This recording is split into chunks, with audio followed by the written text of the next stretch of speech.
The Builders program within Axie Infinity seems to be the saving grace of the Axie Infinity ecosystem, as many games are now onboarding the Builders program, and in this video we have an actual update on what's going on within this ecosystem. So if you want to know more about Axie Infinity, NFT Play To Earn gaming, and more, you're not going to want to miss out on this channel. My name is Classy. Go ahead, like, subscribe so you don't miss out, and roll that intro. So getting right into the video, we see the community developments and builders program, updated benefits, guidelines, and information. What essentially this is they're going ahead and letting people know what you're going to need to be able to have to enter the Axie Infinity builders program. If you don't know about the Axie Infinity builders program, it is essentially using the intellectual property of Axie Infinity and leveraging it onto your own game. To simplify it, it's just to use Axie Infinity stuff like Axies in your game and market it on the Ronin blockchain. The Ronin blockchain is something very important on Axie Infinity because the Ronin blockchain represents the future of Axie Infinity. Axie Infinity as a game is very unsustainable, and in fact SLP's price has gone down over 90%, but what we do know about Axie Infinity is that the Sky Mavis team is thinking long-term. The builders program arose after the Axie Infinity community kind of raged on and told them that this is an unsustainable economy that will most likely not last, and I am of agreement. I've made videos before talking about the fact that the Ronin blockchain is the future of Axie Infinity. However, we are in 10 hours ago today, April 22nd,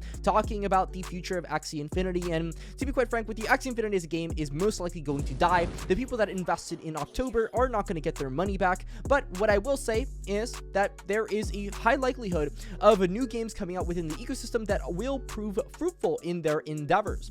Now, looking at the actual community development and builders program, they're updating the terms about the potential scale, ensuring builders are going to be rewarded. Important thing here is that builders are going to get split revenue from their intellectual property rights on Sky Mavis and their actual character creation and their build on Axie Infinity as well. So they're going to be able to make money, but they're also going to have to do grants and use money to put back into the Axie Infinity ecosystem. They get funded by Sky Mavis, which is important to dictating with what projects are good and which projects are not, and the minimum grant is actually $10,000 in AXS, so AXS is going to have some negative price action from it, but I think that the long-term percentage revenue agreement is great at 0 to 75%. It is subject to change based on learnings and feedback, so that is always nice to learn on. However, that $10,000 monthly revenue limit, if not in the builders program, is nice. I like the revenue treasury split. It goes and it's flexible, so it doesn't kill games immediately. The Sky Mavis team has said already that gambling is a sensitive industry with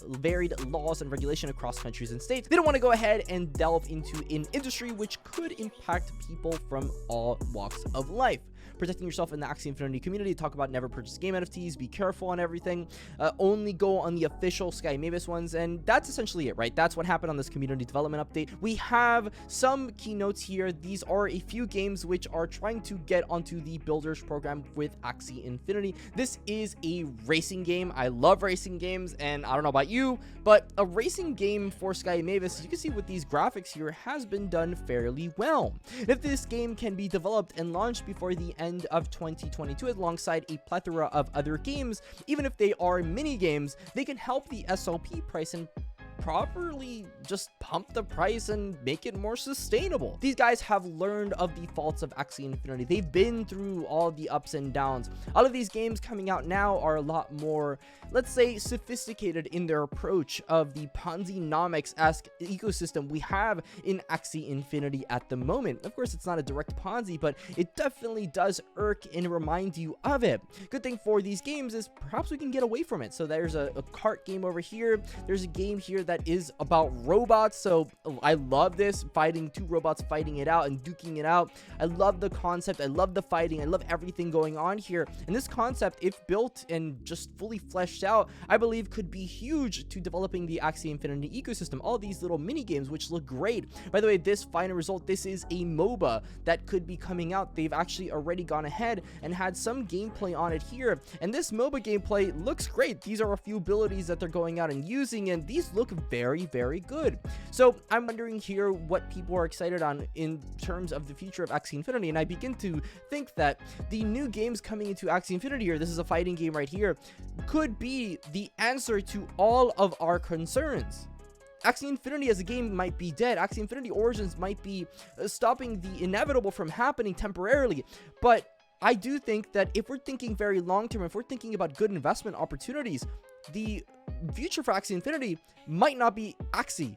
It can be Sky Mavis's Ronin blockchain. So let me know your thoughts in the comment section. My name is Classy. Be sure to go ahead and like, subscribe, all that kind of stuff if you don't want to miss more Axie Infinity videos like this. Stay safe, stay classy, and that's all.